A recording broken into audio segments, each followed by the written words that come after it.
नमस्कार दोस्तों, यह है एन सी की सत्र 2024-25 की बुक है। कक्षा 9 की ज्योग्राफी की। ठीक है ना। इम्पोर्टेंट है। इम्पोर्टेंट क्या, बहुत ही इम्पोर्टेंट है हर किसी एग्ज़ाम के लिए, चाहे वो यूपीएससी की हो, चाहे कोई सी किसी भी बोर्ड के एग्ज़ाम हो। सभी एग्ज़ामों के लिए, चाहे रेलवे हो, सभी एग्ज़ामों के लिए समान दृष्टि से उपयोगी है, क्योंकि इनमें काफ़ी क्वेश्चन छुपे हुए हैं। आई समझ में? तो हर एक फैक्ट को, तथ्य को आराम से धीरे धीरे समझते हुए चलेंगे, और जो इम्पोर्टेंट फैक्ट होंगे उनको पढ़ना दोबारा से बार बार देख लेंगे, जिससे कि क्वेश्चन गलत ना हो। तो चलिए शुरू करते हैं। अफवाह है, अफवाह है, अफवाह है ना। अध्याय 3 कक्षा 9 की ज्योग्राफी है। अफवाह शब्द एक क्षेत्र के नदी तंत्र की व्याख्या करता है। अफवाह शब्द एक क्षेत्र के नदी तंत्र की व्याख्या करता है। भारत के भौतिक मानचित्र को देखिए। आप पाएंगे कि विभिन्न दिशाओं से छोटी छोटी धाराएं आकर एक साथ मिल जाती है तथा एक मुख्य नदी का निर्माण करती है। अतः इनका निकास किसी बड़े जलाशय जैसे झील या समुद्र या महासागर में होता है।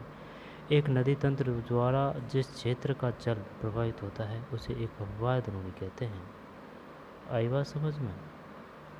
देख, बताऊं तुझे बात।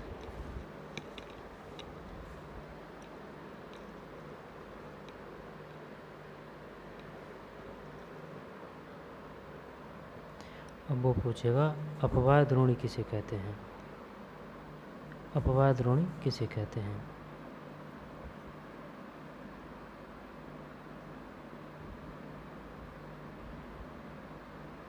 ठीक, अपवाह द्रोणी किसे कहते हैं? काम नहीं कर रहा है।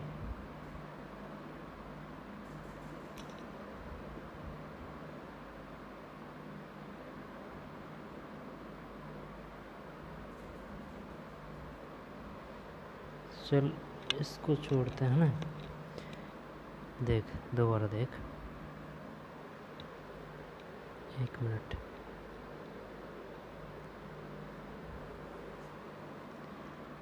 अफवाह है ना भाई। अब आ रहा है, अफवाह शब्द एक क्षेत्र के नदी तंत्र की व्याख्या करता है। भारत के भौतिक मानचित्र को देखिए। चल देख लिए। आप पाएंगे कि विभिन्न दिशाओं से छोटी छोटी धाराएं आकर एक साथ मिल जाती है तथा एक मुख्य नदी का निर्माण करती है। अतः इनका निकास किसी बड़े जलाशय जैसे झील या समुद्र या महासागर में होता है।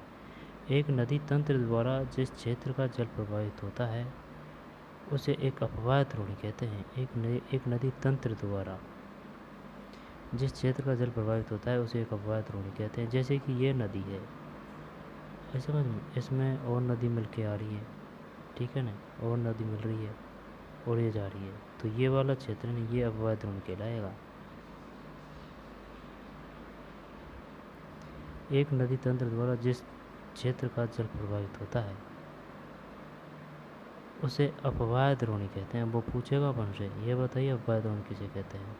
मानचित्र का अवलोकन करने पर यह पता चलता है कि कोई भी ऊंचा क्षेत्र जैसे पर्वत या उच्च भूमि दो पड़ोसी अपवाह द्रोणियों को एक दूसरे से अलग करती है। इस प्रकार की उच्च भूमि को जल विभाजक कहते हैं। जल विभाजक।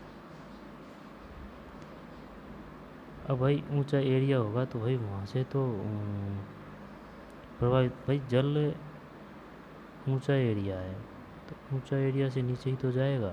आई बात समझ में? ये तो थोड़ी है कि जल उल्टा जाएगा। तो ऊंचा एरिया है जो जल विभाजक का ही काम करता है। तो इधर से ये जल गया, इधर से ये जल धारा बह गई। ठीक है, यहाँ पे अगर समतल मैदान है, ऊपर तो पहाड़ों में धारा ये है, धारा वह ये है। जब इसमें अलग क्या है, इसमें जल विभाजक ये सब आके कैसे भी घुमा के इसमें मिल रही है। और ये ऊंचे पर्वत है अगल बगल में और ये बीच में, ठीक है। इसमें भी ऐसे है लेकिन इसमें कम है। कुछ अलग दिख रहा है इसमें, धारा एम है और धारा बे में।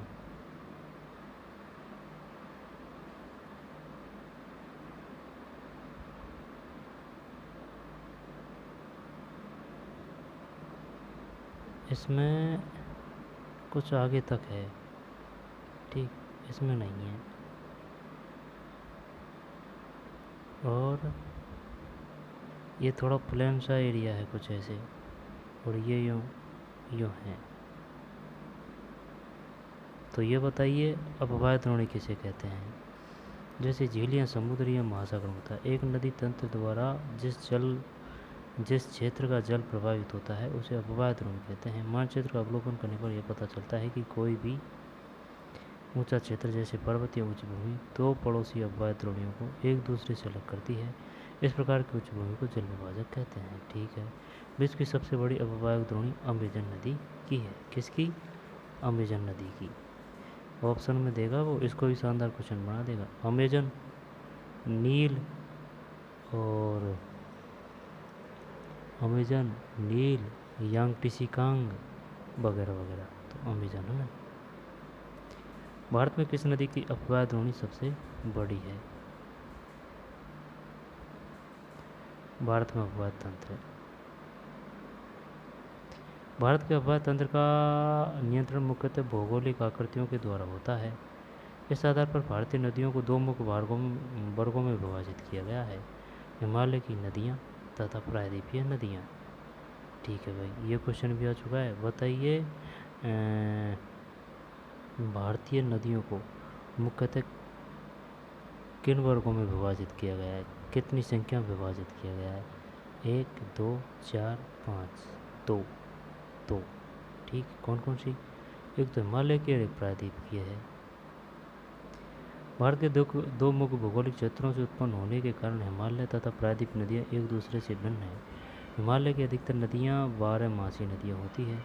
इनमें वर्ष भर पानी रहता है क्योंकि इन्हें वर्षा के अतिरिक्त ऊंचे पर्वतों से पिघलने वाले हिम द्वारा भी जल प्राप्त होता है। हिमालय की दो मुख्य नदियाँ सिंधु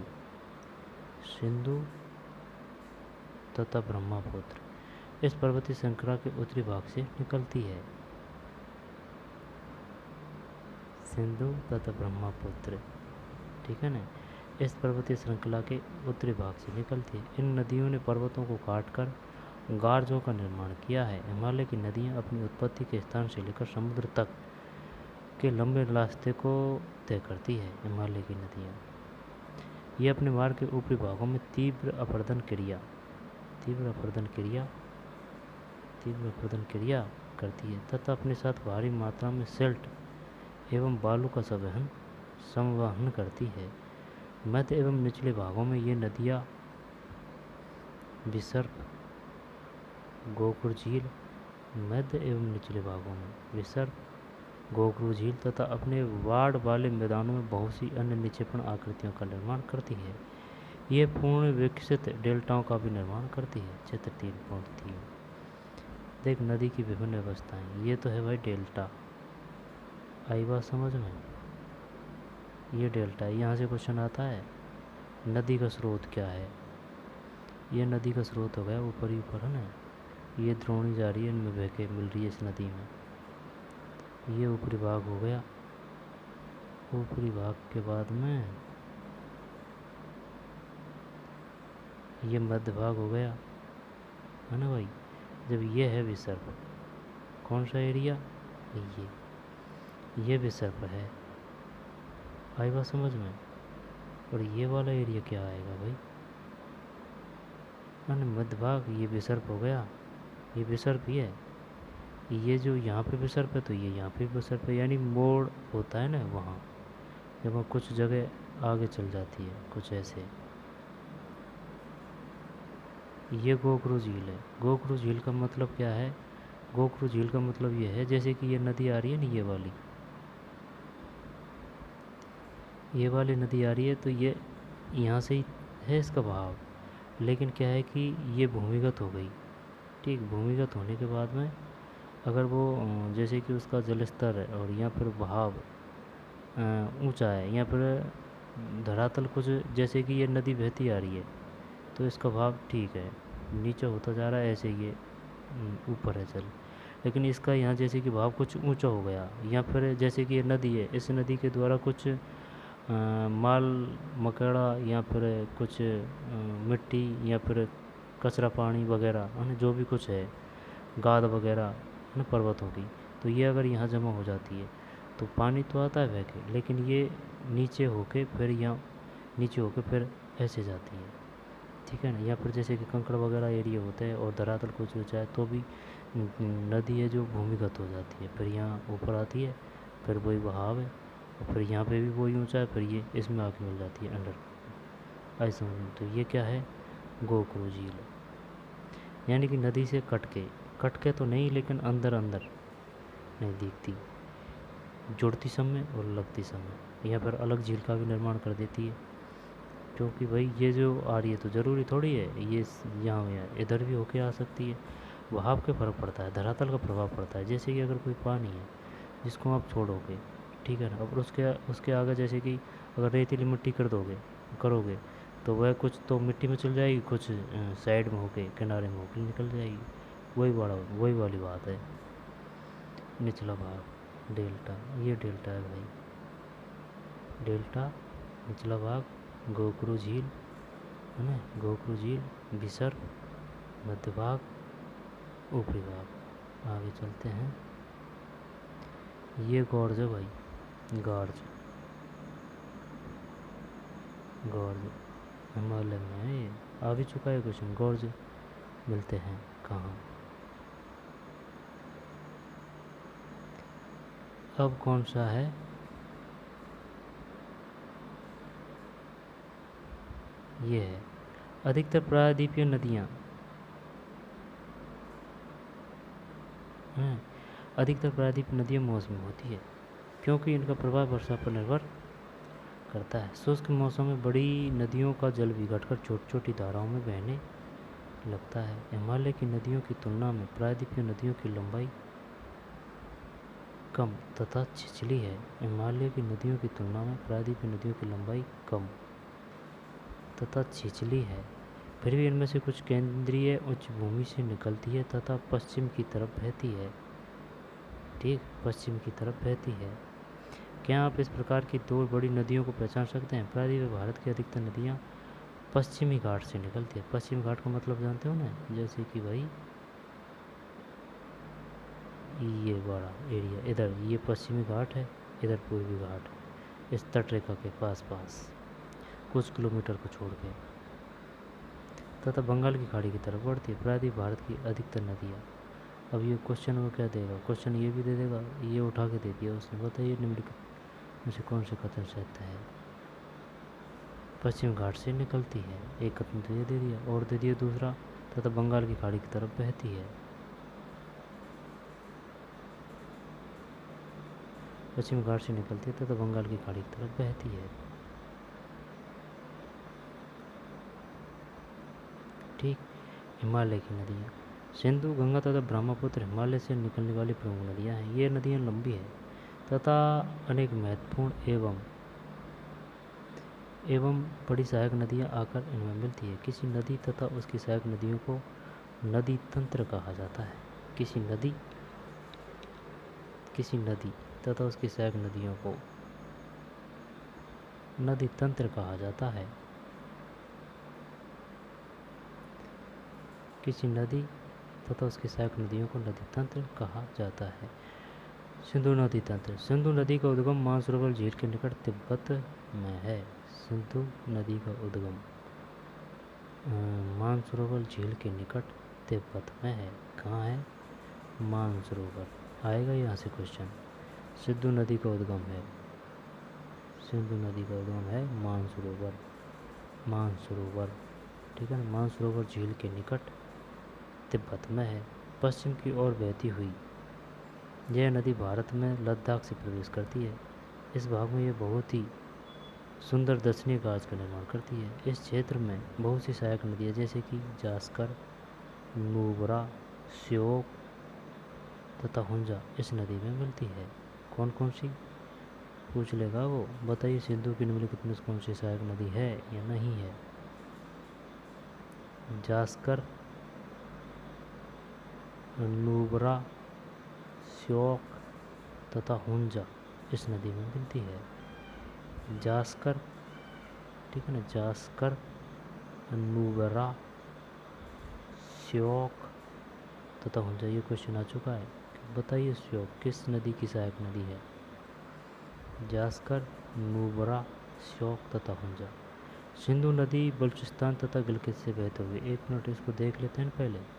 सिंधु नदी तंत्र अगर दे रखा है चित्र वगैरह तो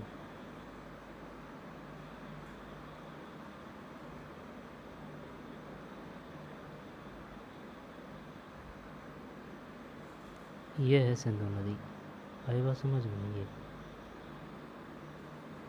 ये सिंधु नदी है।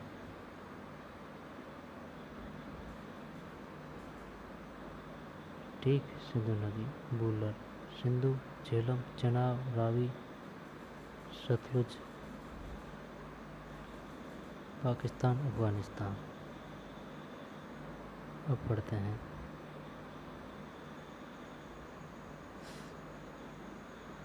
इस क्षेत्र में बहुत सी सिंधु नदी का उद्गम मानसरोवर झील के निकट तिब्बत में है। पश्चिम की ओर बहती हुई यह नदी भारत में लद्दाख से प्रवेश करती है तथा इस भाग में यह नदी भारत में लद्दाख आईवा समझ में कहाँ से प्रवेश करती है? लद्दाख से प्रवेश करती है। इस भाग में यह बहुत ही सुंदर दर्शनीय घास का निर्माण करती है। इस क्षेत्र में बहुत सी सहायक नदी है जैसे कि जास्कर, नोबरा, श्योक तथा हुंजा। जास्कर, नोबरा, श्योक तथा हुंजा इस नदी में मिलती है। सिंधु नदी बलूचिस्तान तथा गिलगित से बहते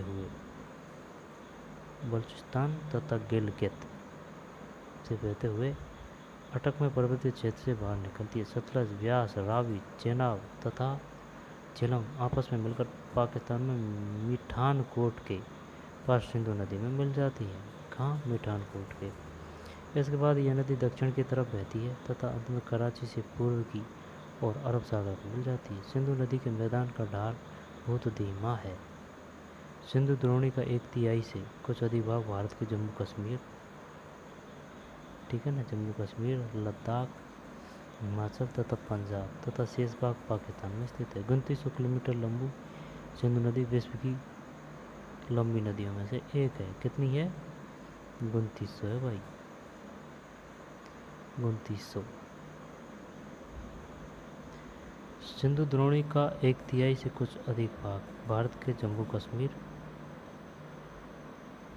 लद्दाख, हिमाचल, पंजाब, कश्मीर, लद्दाख, हिमाचल, पंजाब तथा शेष भाग पाकिस्तान में स्थित है।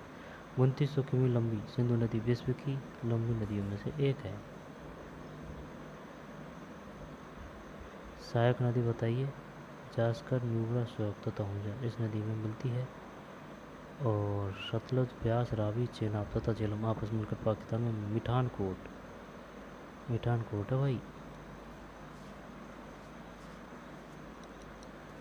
मिठानकोट के पास सिंधु नदी में मिल जाती है। कोई दिक्कत?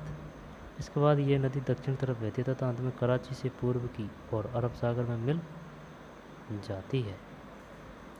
क्या आप जानते हैं सिंधु जल समझौता संधि के अनुच्छेद 1960 के अनुसार भारत इस नदी परिक्रम के संपूर्ण जल का केवल 20% जल उपयोग कर सकता है।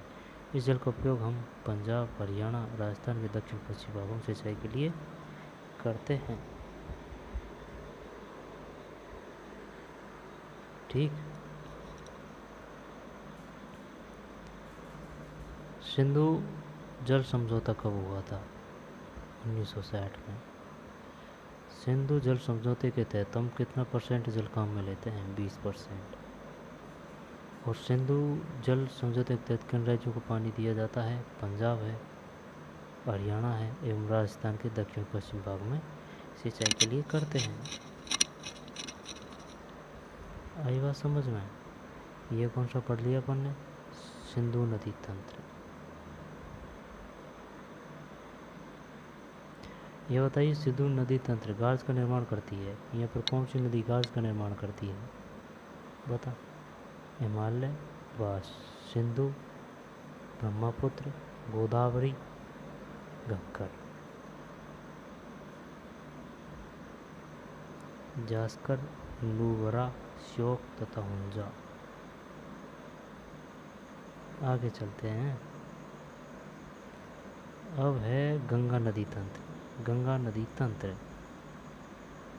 गंगा की मुख्य धारा भागीरथी गंगोत्री हिमानी से निकलती है, इसमें कोई दिक्कत नहीं। गंगा गंगोत्री है ना। और मुख्य धारा का नाम क्या है? भागीरथी। तथा अलकनंदा उत्तराखंड के देवप्रयाग में इससे मिलती है। ये क्वेश्चन आ चुका है भाई काफ़ी एग्जामों में कि अलकनंदा गंगा नदी से कहाँ पे आके मिलती है? देवप्रयाग में। अलकनंदा उत्तराखंड के देवप्रयाग में इससे मिलती है। हरिद्वार के पास गंगा पर्वतीय भाग को छोड़कर मैदानी भाग में प्रवेश करती है। हरिद्वार के पास गंगा पर्वतीय भाग को छोड़कर हिमालय से निकलने वाली बहुत सी नदियाँ आकर गंगा में मिलती है। इनमें से कुछ प्रमुख नदियाँ हैं यमुना, घाघरा, गंडक तथा कोसी। यमुना नदी हिमालय के यमुनोत्री हिमानी से निकलती है। यह गंगा के दाहिने किनारे के समानांतर बहती है तथा इलाहाबाद में गंगा में मिल जाती है। कौन सी? यमुना। कहाँ मिल जाती है? इलाहाबाद में गंगा में मिल जाती है। यह गंगा के दाहिने किनारे के समानांतर बहती है, दाहिने, ठीक है। तथा इलाहाबाद में गंगा में मिल जाती है। घाघरा, गंडक तथा कोसी नेपाल हिमालय नेपाल हिमालय नेपाल हिमालय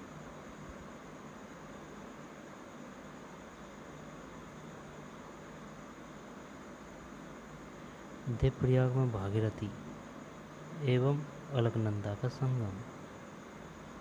देवप्रयाग में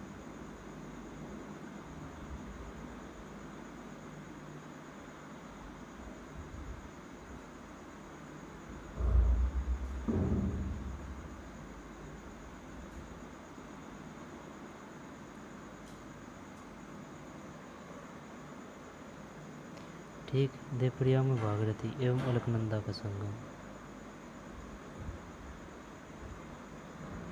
कहाँ हो रहा है? देवप्रयाग में। किस किस का? भागीरथी एवं अलकनंदा का संगम गंगा नदी में। क्या आप जानते हैं नमामि गंगे परियोजना एक एकीकृत संरक्षण मिशन है। इसमें राष्ट्रीय नदी गंगा से संबंधित 2 उद्देश्यों प्रदूषण के प्रभाव को कम करना तथा उसके संरक्षण और कार्यात्मक को पूरा किया जा सके। आप इस परियोजना के बारे में जानकारी निम्न वेबसाइट से प्राप्त कर सकते हैं। ठीक है ना। क्या चल रहा था अपना? यही तो, ये लगातार पढ़ने में यही तो बात है। जब भी तो अपने चित्रों को नहीं देखते हैं अभी तुरंत। घाघरा, गंडक तथा कोसी नेपाल हिमालय से निकलती है। इनके कारण प्रत्येक वर्ष उत्तरी मैदान में कुछ हिस्से में बाढ़ आती है, जिससे बड़े पैमाने पर जान माल का नुकसान होता है। लेकिन ये वे नदियाँ हैं जो मिट्टी को उपजाऊपन प्रदान कर कृषि भूमि बना देती है। प्रायद्वीपीय उच्च भूमि से आने वाली मुख्य सहायक नदियाँ चंबल, बेतवा, सोन है। ये अर्धशुष्क क्षेत्रों से निकलती है। इनकी लंबाई कम तथा इनमें पानी की मात्रा भी कम होती है। ज्ञात कीजिए कि ये नदियाँ कैसे तथा कहाँ गंगा में मिलती है। बाएं तथा दाहिने किनारे की सहायता नदियों के जल से परिपूर्ण होकर गंगा बाएं तथा दाहिने पूर्व दिशा में परिपूर्ण होकर गंगा पूर्व दिशा में पश्चिम बंगाल के फरक्का तक बहती है। फरक्का तक। यह गंगा डेल्टा का सबसे उत्तरी बिंदु है। कौन सा? पश्चिमी बंगाल के फरक्का तक। यह गंगा डेल्टा का सबसे उत्तरी बिंदु है। यहाँ नदी 2 भागों में बट जाती है। कहाँ? बताइए कहाँ बट जाती है? नदी 2 भागों में बट जाती है फरक्का पर। बाएं तथा दाहिने किनारे की सहायता नदियों के जल से परिपूर्ण होकर गंगा पूर्व दिशा में पश्चिम बंगाल के फरक्का तक बहती है। यह गंगा डेल्टा का सबसे उत्तरी बिंदु है। यहाँ नदी 2 भागों में बढ़ जाती है। भागीरथी हुगली, जो इसकी एक वितरिका है, दक्षिण की तरफ बहती है तथा डेल्टा के मैदान से होते हुए बंगाल की खाड़ी में मिल जाती है। ठीक, मिल जाती है। मुख्यधारा दक्षिण की ओर बहती हुई बांग्लादेश में प्रवेश करती है। यह ब्रह्मपुत्र नदी इससे आकर मिल जाती है। अंतिम चरण में गंगा और ब्रह्मपुत्र समुद्र विलीन होने से पहले मेघनाथ एक मुख दोबारा से मुख्यधारा दक्षिण की ओर बहती हुई मुख्यधारा दक्षिण की ओर बहती हुई बांग्लादेश में प्रवेश करती है। गंगा की बात है एवं ब्रह्मपुत्र नदी इससे आकर मिल जाती है। अंतिम चरण में गंगा ब्रह्मपुत्र समुद्र में विलीन होने से पहले मेघना के नाम से जानी जाती है। किस नाम से? मेघना, ये क्वेश्चन आ चुका है। बताइए मेघना के नाम से जानी जाती है कौन? गंगा नदी। कहाँ? शायद बांग्लादेश में। हाँ,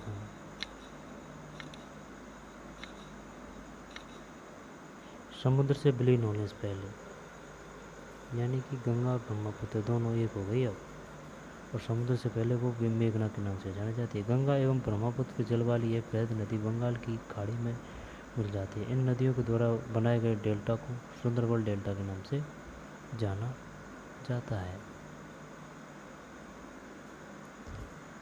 सुंदरबन डेल्टा का नाम वहाँ पाए जाने वाले सुंदरी पादप से लिया गया है। सुंदरबन डेल्टा विश्व का सबसे बड़ा एवं तेजी से वृद्धि करने वाला डेल्टा है। यहाँ रॉयल बंगाल टाइगर भी पाए जाते हैं। ये नदी है भाई, आई बात समझ में? ये याद होना चाहिए अच्छी तरह से।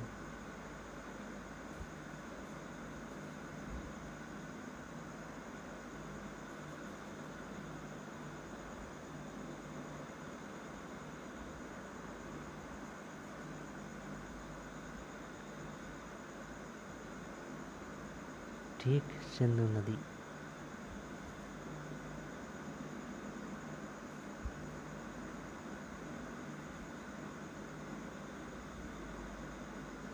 जब देख, ये सिंधु नदी है ना, बुल्लर झील सिंधु नदी, फिर झेलम नदी, चेनाब नदी, रावी नदी, सतलुज नदी पाकिस्तान है ना, फिर भाई ब्यास नदी गोविंद सागर ये भी मिल रही है इधर है, और ये पाकिस्तान होके फिर इधर यहाँ पे मिल जाती है। आई समझ में? फिर इसके बाद में है कौन सी? गंगा नदी। ये गंगा नदी का उद्गम हो रहा है गंगोत्री से। यमुना नदी का हो रहा है यमुनोत्री से। फिर ये गंगा नदी, यमुना नदी, ये शारदा नदी है इधर, सांबर नमक झीलें हैं। फिर चंबल नदी जा रही है यहाँ से, राणा प्रताप सागर, गांधी सागर मध्य प्रदेश, राणा प्रताप सागर चित्तौड़गढ़ में है। फिर यहाँ से ये सब मिलके यमुना में मिलके कौन? चंबल नदी। गंगा में नहीं, यमुना में मिलती है चंबल नदी। आई बात समझ में? बेतवा नदी भी यमुना नदी में मिलती है ना। चंबल बेतवा ये किससे मिल रही है? दक्षिण साइड से, सोड़ा हाथ की साइड से, है ना भाई। जैसे कि अपन इधर जा रहे हैं तो ये अपना दक्षिणी हिस्सा है, दक्षिणी हाथ है दाहिना, ये वो है बायां हाथ। आई बात समझ में? तो गंगा, शारदा, घाघरा, गंडक नदी, कोसी, ठीक है ना, सोन नदी, और ये नर्मदा नदी है भाई, नर्मदा नदी, ठीक है ना। फिर तापी नदी, फिर पैनगंगा। ये पैनगंगा का क्वेश्चन आ चुका है। बताइए पैनगंगा किसकी सहायक नदी है? ये गोदावरी में मिलती है, गोदावरी नदी, ये गोदावरी। पैनगंगा महानदी यहाँ है ना। कोलूरू झील यहाँ है, निजाम सागर, नागार्जुन सागर, कृष्णा नदी, और तुंगभद्रा नदी, लिंगमंकिमम झील, कृष्णराज सागर झील, कावेरी नदी, वेवनाद झील, ठीक, वेवनाद झील, पुलकट झील, चिल्का झील, ब्रह्मपुत्र नदी, दिहंग लोहित, सांगपो। सांगपो के नाम से जानी जाती है कौन?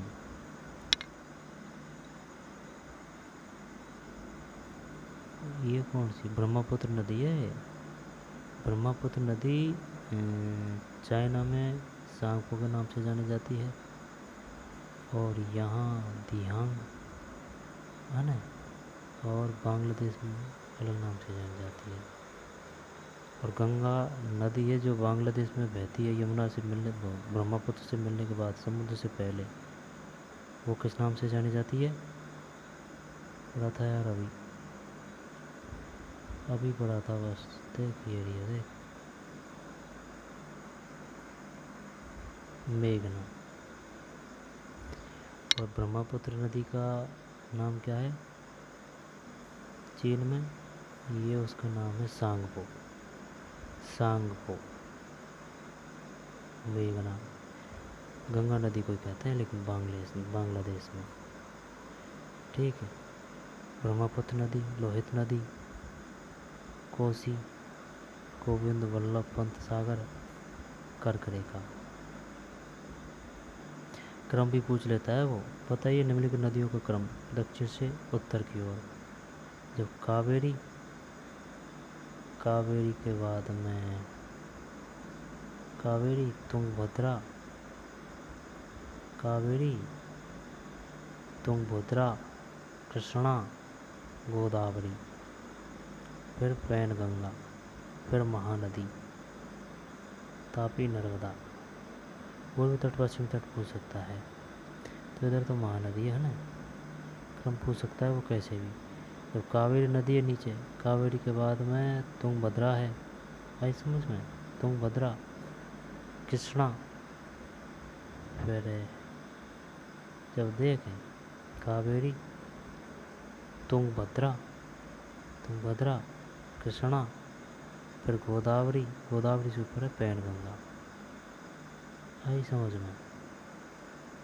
फिर तापी और नर्मदा, यानी कि नर्मदा के नीचे है तापी, ये महानदी हो गई, है ना भाई। गोविंद वल्लभ पंत सागर, सोन नदी।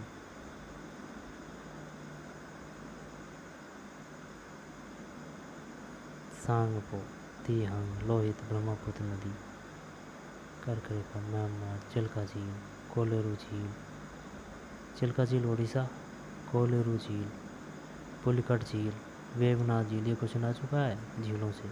वेवनाथ झील है, वेवनाथ झील है केरल में।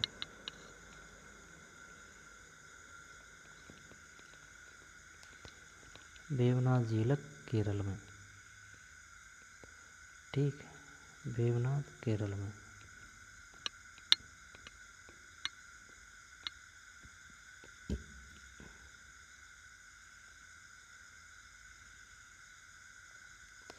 वेवनाथ झील है केरल में।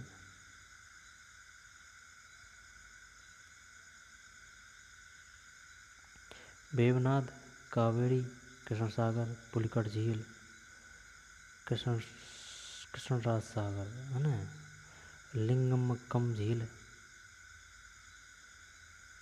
लिंगमक्कम झील, पुलिकट, कोलेरू, है ना, नागार्जुन सागर, है ना, तुंगभद्रा, तुंगभद्रा से ऊपर कृष्णा है, फिर निजाम सागर, गोदावरी, गोदावरी से ऊपर है पैनगंगा, फिर तापी, नर्मदा, महानदी, और सोन नदी, बेतवा नदी, चंबल, सावर नमक झील, यमुना है, गंगा है, शारदा है, घाघरा नदी है, गंडक नदी है, कोसी नदी है, तिहंग, लोहित, ब्रह्मपुत्र, सांगबो, ठीक।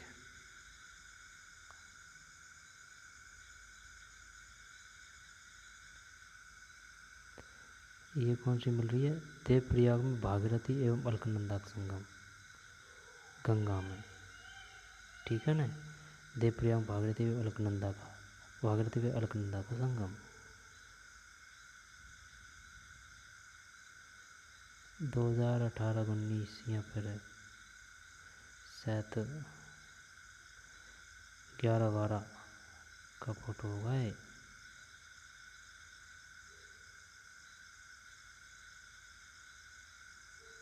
ठीक। गंगा की लंबाई, सुंदरबन डेल्टा विश्व का सबसे बड़ा एवं तेजी से वृद्धि करने वाला डेल्टा है। यहाँ रॉयल बंगाल टाइगर भी पाए जाते हैं। गंगा की लंबाई 2500 किलोमीटर से अधिक है। चित्र 3.4 देखें। क्या आप गंगा नदी के अपवाह तंत्र को पहचान सकते हैं? अम्बाला नगर सिंधु तथा गंगा नदी तंत्रों के बीच जल विभाजक पर स्थित है। अम्बाला नगर सिंधु तथा गंगा नदी तंत्रों अम्बाला नगर।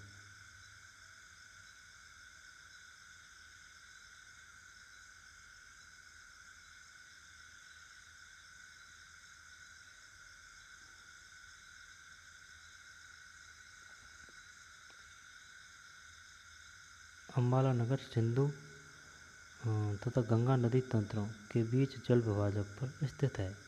अम्बाला से सुंदरबन तक मैदान की लंबाई लगभग 1800 किलोमीटर है।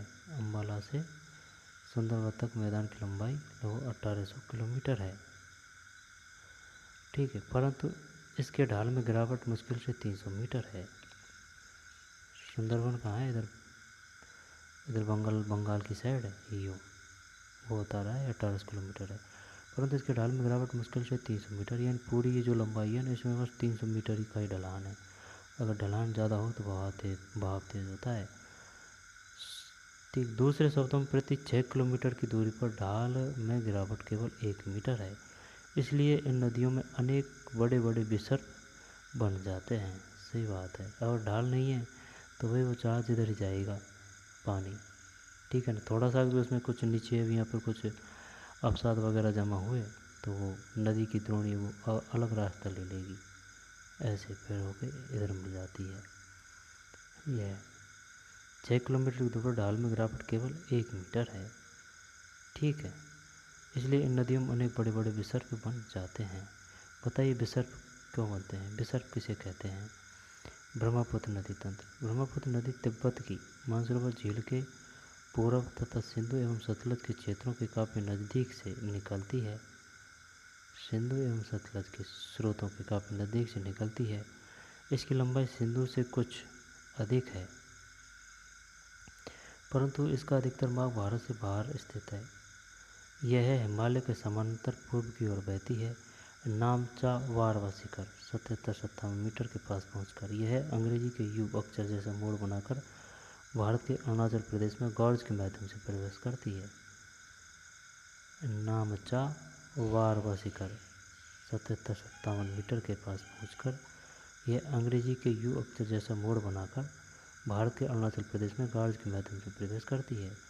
यहाँ इसे दिहांग के नाम से जाना जाता है तथा देवांग, लोहित, कैनुला एवं दूसरी सहायक नदियाँ इससे मिलकर असम में ब्रह्मपुत्र का निर्माण करती है। ये देखिए यहाँ से प्रवेश कर रही है, यहाँ से। ठीक, दिहांग, लोहित,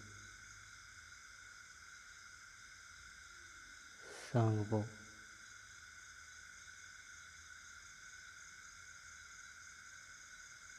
इधर कर रही है भाई गॉर्ज के साथ, है ना, दिहांग। और ये लोहित है, ब्रह्मपुत्र नदी। बांग्लादेश अब यहाँ पे मिल रही है ब्रह्मपुत्र और गंगा नदी। अब ये समुद्र से मिलने से पहले इसका नाम क्या था?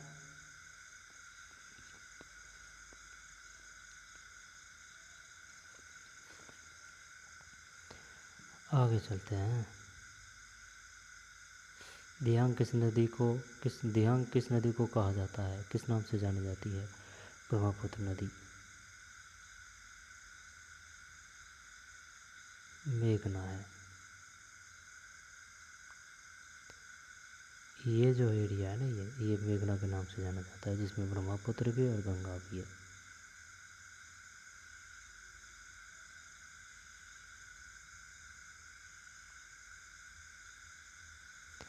नामचा वारवा शिखर 77-57 मीटर के पास पहुंचकर यह अंग्रेजी के यू अक्षर जैसा मोड़ बनाकर भारत के अरुणाचल प्रदेश में गॉर्ज के माध्यम से प्रवेश करती है।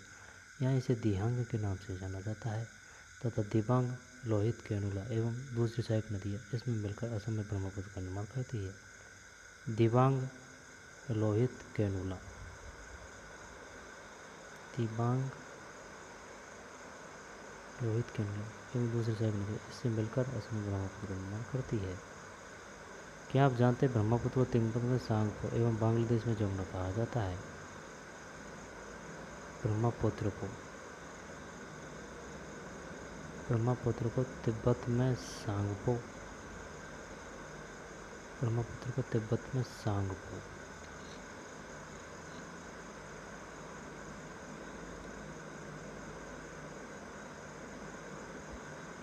बांग्लादेश में जमुना, ठीक है ना। ब्रह्मपुत्र वो बांग्लादेश में जमुना, तिब्बत में सांगपो, और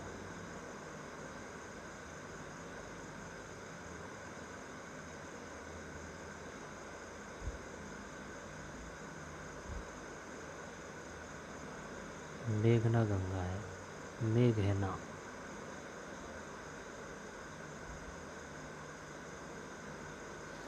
2500 1800 किलोमीटर, परंतु इसके ढाल में गिरावट मुश्किल से 300 मीटर है। दूसरे शब्दों में प्रति 6 किलोमीटर की दूरी पर ढाल में गिरावट केवल 1 मीटर है। इसलिए इन नदियों में अनेक बड़े बड़े विसर्ग बन जाते हैं।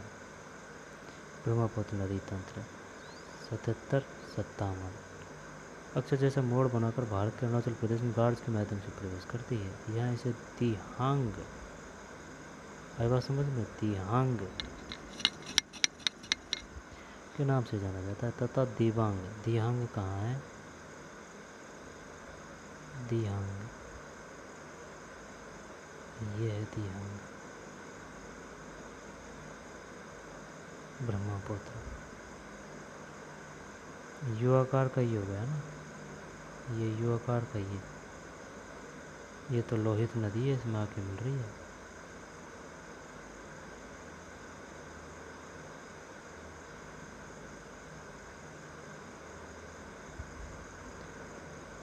बारवा शिखर के पास पहुंचकर, यह है अंग्रेजी के यू अक्षर है ना।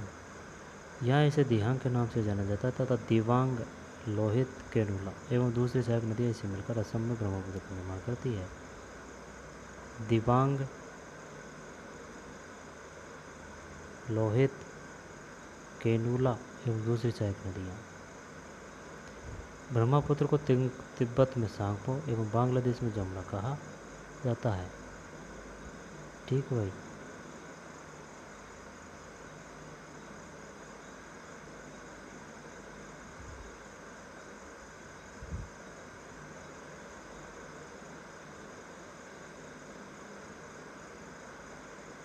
आगे चलते हैं।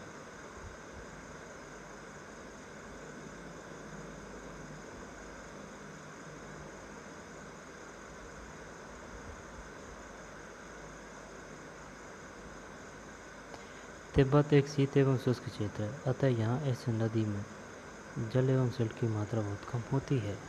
भारत में ही उच्च वर्षा वाले क्षेत्र से होकर गुजरती है। यहाँ नदी में जल एवं सिल्ट की मात्रा बढ़ जाती है। तिब्बत एक शीत एवं शुष्क क्षेत्र है, अतः यहाँ इस नदी में जल एवं सिल्ट की मात्रा बहुत कम होती है। ठीक है ना, सिल्ट ये जैसे कि गाद वगैरह। भारत में यह ओशियानिक साफ पानी होता है। भारत में उच्च वर्षा वाले क्षेत्र से होकर गुजरती है। यहाँ नदी में जल एवं सिल्ट की मात्रा बढ़ जाती है। असम में ब्रह्मपुत्र अनेक धाराओं में बहकर एक गुम्फित नदी के रूप में बहती है। बताइए असम में ब्रह्मपुत्र किस तरह से बहती है?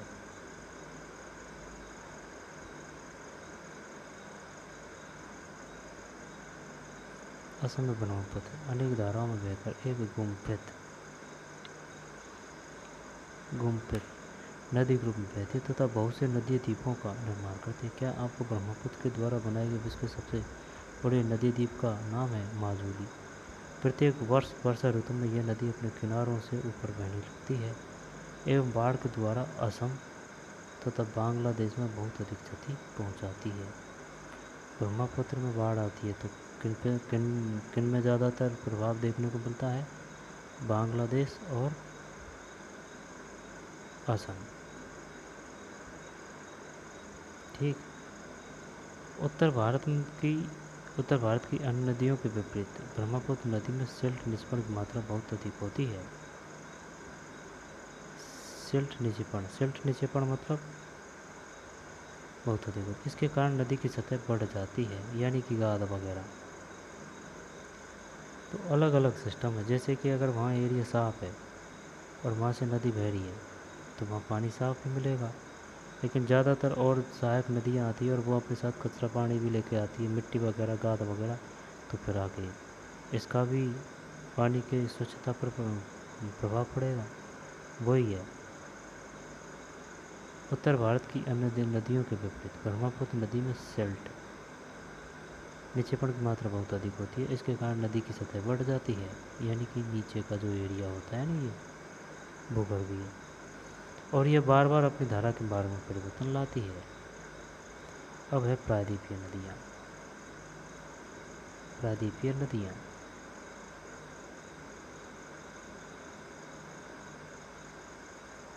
लोकटक झील, नदी प्रदूषण, नदियों का अर्थव्यवस्था में महत्व। आई बात समझ में?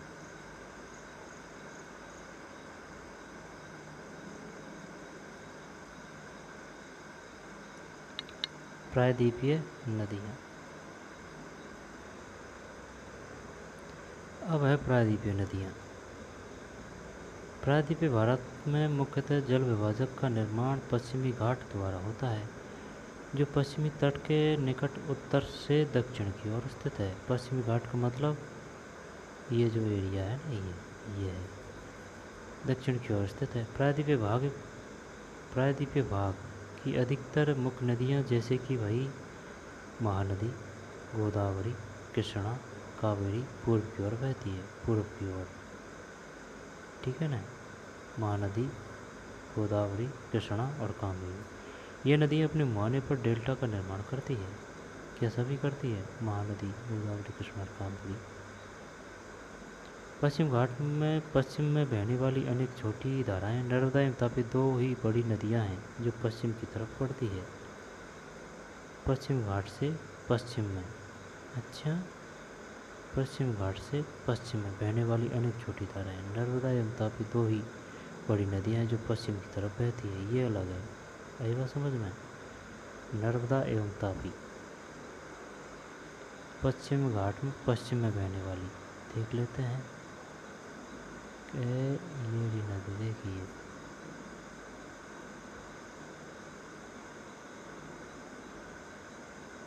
इनका मतलब ये है, ये यूँ बह रही है भाई। आई बात समझ में? नर्मदा, और ये तापी भी यूँ बह रही है। आई समझ में? नर्मदा और तापी।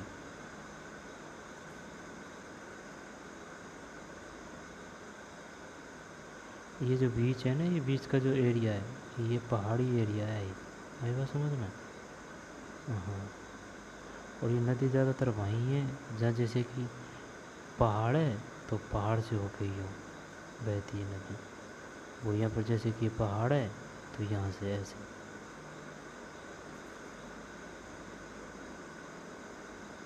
वेवनाड कावेरी नदी है ना, कोलारू, कृष्णा, गोदावरी। आगे चलते हैं।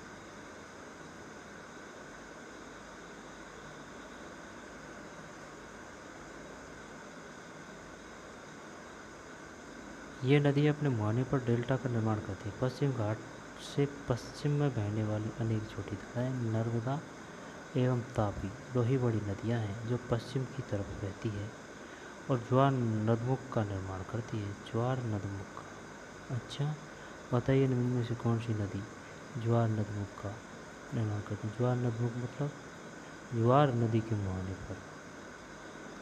प्रायद्वीप नदियों की अपवाह द्रोणियाँ आकार में अपेक्षाकृत छोटी है।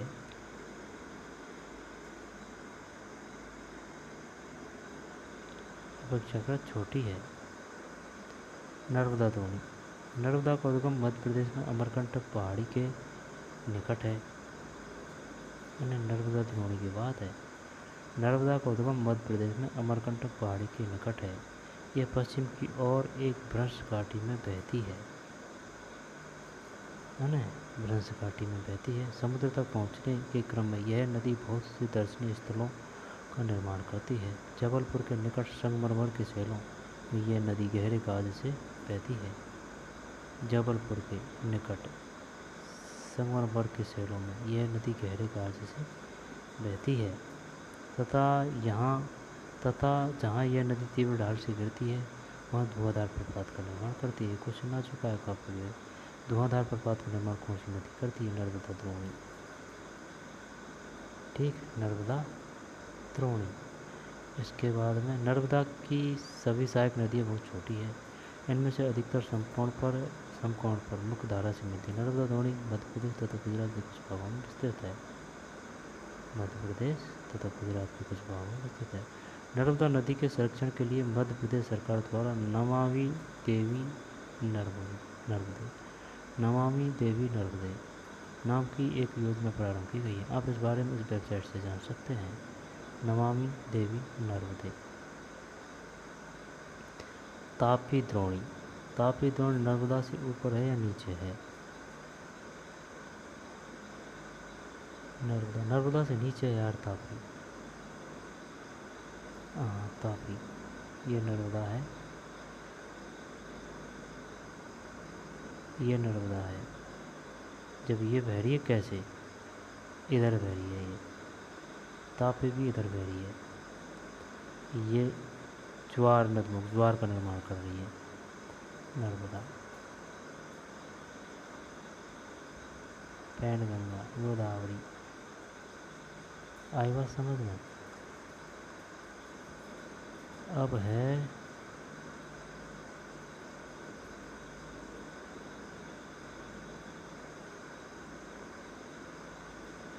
तापी द्रोणी है ना भाई। तापी का उद्गम मध्य प्रदेश के बैतूल, इसको ऐसे याद कर सकते हैं ना भाई। तापी, तापी का तापी, तय में तापी, तय से बैतूल, मध्य प्रदेश के बैतूल जिले में सतपुड़ा, तय में तापी है। देख तापी में भी तय है ना, बैतूल में भी तय है और सतपुड़ा में भी तय है। तापी का उद्गम मध्य प्रदेश के बैतूल जिले में सतपुड़ा की श्रृंखलाओं में है। यह भी नर्मदा के समानांतर एक भ्रंश घाटी में बहती है। भ्रंश घाटी से कुछ आएगा, लेकिन इसकी लंबाई बहुत कम है। इसकी द्रोणी मध्य प्रदेश, गुजरात तथा महाराष्ट्र राज्य में है। इसकी द्रोणी मध्य प्रदेश, द्रोणी का मतलब सहायक, मध्य प्रदेश, गुजरात तथा महाराष्ट्र राज्य में है। आई बात समझ में? अरब सागर तथा पश्चिम घाट के बीच का तटीय मैदान बहुत अधिक संकीर्ण है, इसलिए तटीय नदियों की लंबाई बहुत कम है। पश्चिम की ओर बहने वाली मुख्य नदियाँ साबरमती, माही, भारतपूजा तथा पेरियार है। साबरमती, माही, भारतपूजा तथा पेरियार है। इन राज्यों का नाम बताइए जहाँ से ये नदियाँ बहती है। साबरमती, पश्चिम की ओर बहने वाली मुख्य नदी साबरमती गुजरात, माही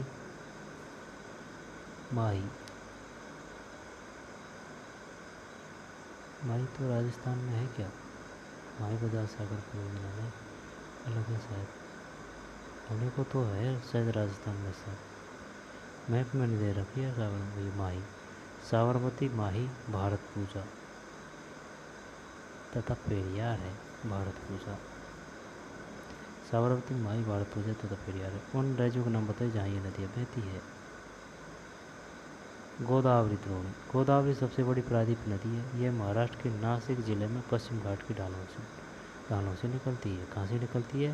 महाराष्ट्र के नासिक जिले में पश्चिम घाट की ढालों से निकलती है। इसकी लंबाई लगभग 1500 किलोमीटर। यह बढ़कर बंगाल की खाड़ी में गिरती है।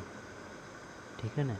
प्रायद्वीपीय नदियों में इसका प्रवाह तंत्र सबसे बड़ा है। इसकी द्रोणी महाराष्ट्र नदी द्रोणी का 50% भाग, इसकी द्रोणी महाराष्ट्र नदी द्रोणी का 50% भाग। अच्छा, मध्य प्रदेश, उड़ीसा, आंध्र प्रदेश में स्थित है। इसकी द्रोणी महाराष्ट्र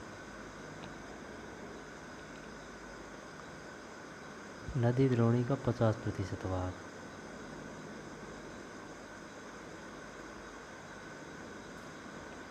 ठीक, मध्य प्रदेश, उड़ीसा तथा आंध्र प्रदेश में स्थित है। गोदावरी में अनेक सहायक नदियाँ मिलती है।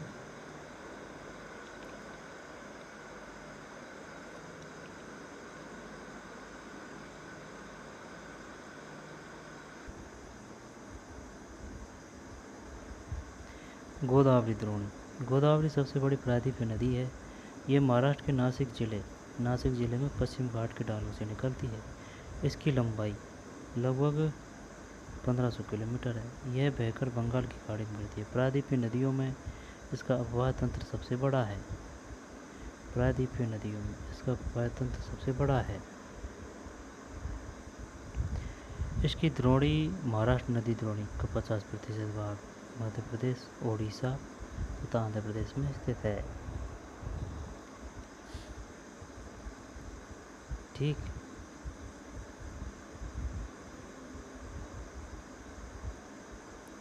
गोदावरी द्रोणी।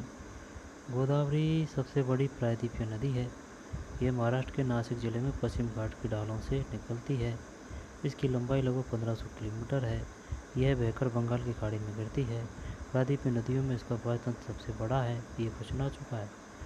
इसकी द्रोणी महाराष्ट्र नदी द्रोणी का 50% भाग मध्य प्रदेश, ओडिशा तथा आंध्र प्रदेश में स्थित है। गोदावरी में अनेक सहायक नदियाँ मिलती है, जैसे पूर्णा, वर्धा, प्राणहिता, माजरा, पैनगंगा तथा पैनगंगा। पूर्णा, वर्धा, प्राणहिता, मांजरा, पैनगंगा, पैनगंगा। अच्छा, पूर्णा बताइए निम्नलिखित में से मांजरा किसकी सहायक नदी है? प्राणहिता किसकी सहायक नदी है? पूर्णा, वर्धा, प्राणहिता, माजरा, पैनगंगा तथा पैनगंगा। इनमें से अंतिम तीनों सहायक नदियाँ बहुत बड़ी, बड़े आकार और विस्तार के कारण इसे दक्षिण गंगा, यह भी क्वेश्चन आ चुका है। बताइए किस नदी को दक्षिण गंगा के नाम से जाना जाता है? गोदावरी। आई बात समझ में? महाराष्ट्र के नासिक जिले में पश्चिम घाट की ढालों से सहायक नदी है पूर्णा, वर्धा, प्राणहिता, माजरा, पैनगंगा तथा पैनगंगा। ये भी आ चुका है। पैनगंगा किसकी सहायक नदी है? पूर्णा, वर्धा, प्राणहिता, माजरा। अब महानदी द्रोणी। महानदी का उद्गम छत्तीसगढ़ की उच्च भूमि से है तथा यह ओडिशा के बढ़ते हुए बंगाल की खाड़ी में मिल जाती है। महानदी का उद्गम छत्तीसगढ़ की उच्च भूमि से है। ठीक। तथा यह ओडिशा से बहते हुए बंगाल की खाड़ी में मिल जाती है। महानदी का उद्गम छत्तीसगढ़ की उच्च भूमि से है। महानदी का उद्गम छत्तीसगढ़ की उच्च भूमि से है तथा यह ओडिशा से बहते हुए बंगाल की खाड़ी में मिल जाती है। इस नदी की लंबाई 860 किलोमीटर है। इसकी अपार द्रोणी महाराष्ट्र, छत्तीसगढ़, झारखंड तथा उड़ीसा में दोबारा देखते हैं भाई। महानदी। महानदी का उद्गम छत्तीसगढ़ की उच्च भूमि से है तथा यह ओडिशा से बहते हुए बंगाल की खाड़ी में मिल जाती है। इस नदी की लंबाई 860 किलोमीटर है। इसकी अपार द्रोणी महाराष्ट्र, छत्तीसगढ़, झारखंड तथा उड़ीसा में है।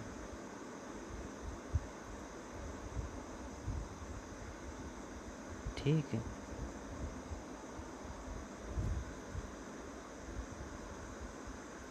छत्तीसगढ़, झारखंड तथा उड़ीसा में है।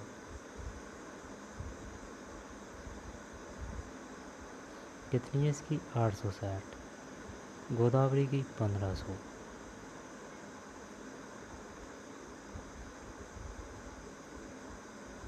यानी कि अब महानदी का अपवाह क्षेत्र है। यहाँ पर किन किन राज्यों में है? महाराष्ट्र में, छत्तीसगढ़ में, झारखंड में, उड़ीसा में। अब है कृष्णा द्रोणी। महाराष्ट्र के पश्चिम घाट में महावालेश्वर के निकट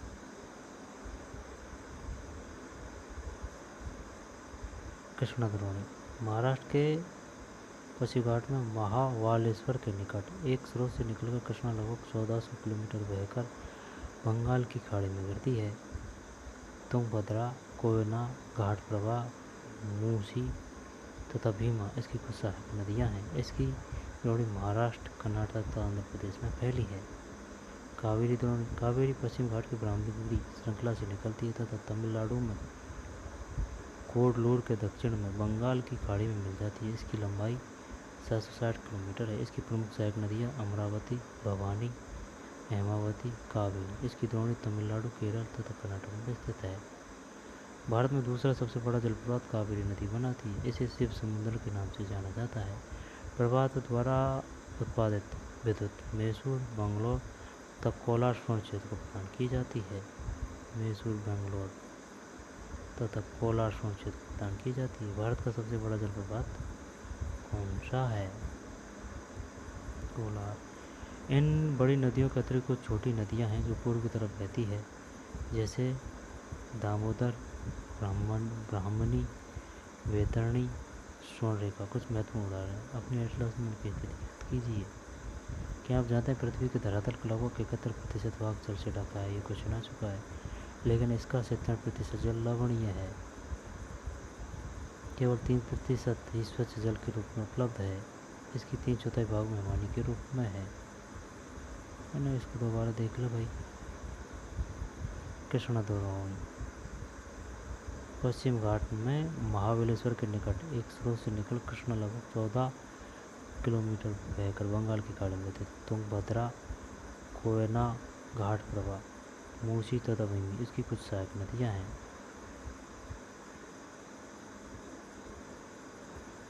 तुंगभद्रा, कोयना घाट प्रवाह, मूसी तथा भीमा। इसकी द्रोणी महाराष्ट्र, कर्नाटक यानी किन किन में प्रवाहित होती है? महाराष्ट्र, कर्नाटक, आंध्र प्रदेश। कावेरी द्रोणी। कावेरी पश्चिम घाट की ब्रह्मगिरी श्रृंखला से निकलती है तथा तमिलनाडु कुल्लूर के दक्षिण में बंगाल की खाड़ी में मिल जाती है। बंगाल की खाड़ी में इसकी लंबाई 760 किलोमीटर है। इसकी प्रमुख सहायक नदी अमरावती, भवानी, हेमावती तथा कावली है। अमरावती, भवानी, हेमावती। इसकी द्रोणी तमिलनाडु, केरल तथा कर्नाटक में स्थित है। ठीक। और दामोदर, ब्राह्मणी, वैतरणी तथा स्वर्णरेखा कुछ महत्वपूर्ण उदाहरण अपने एटलस में इनकी स्थिति ज्ञात कीजिए। अब झील को पढ़ेंगे अगले वीडियो में। धन्यवाद।